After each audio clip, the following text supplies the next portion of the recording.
ज्या स्कूलमध्ये मला अर्णवची ॲडमिशन घेण्याची खूप इच्छा होती ती आज इच्छा माझी पूर्ण होणार आहे असं वाटत आहे. सकाळी सकाळी लवकर उठलो होतो, मॉर्निंग वॉकला गेलो. आमच्या मागे मागे अर्णवही सायकल घेऊन आला होता. त्याचनंतर घरी आल्यानंतर एक पार्सल आलं होतं, ते होतं अर्णवचंच. त्याच्या पप्पांनी त्याच्यासाठी बॅडमिंटन मागवलं होतं. खूप दिवसापासून त्याची इच्छा होती, ते त्याचं आज पूर्ण झालं.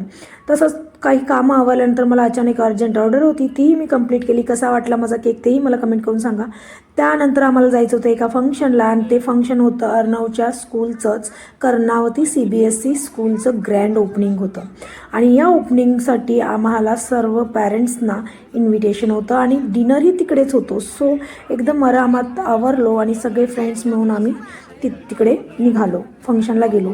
फंक्शनला जाऊन बघतो तर काय 4-4.5 हजार लोक होती. इतकं क्राऊड होतं ना खूप, आणि इतकं छान वाटत होतं.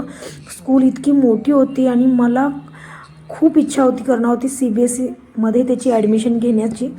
आता सध्या तो कर्णावती इंटरनॅशनल स्कूलमध्येच शिकत आहे, पण ती आहे स्टेट बोर्ड. ॲक्च्युली CBSE आणि स्टेट बोर्ड असं काही हे नाही आहे, पण मी स्टेट बोर्डला घालते कारण सध्या मी गुजरातमध्ये राहते.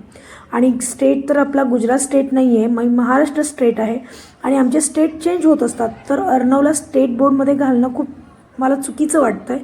म्हणून मी CBSE त्याच्यासाठी पर्याय शोधला आहे.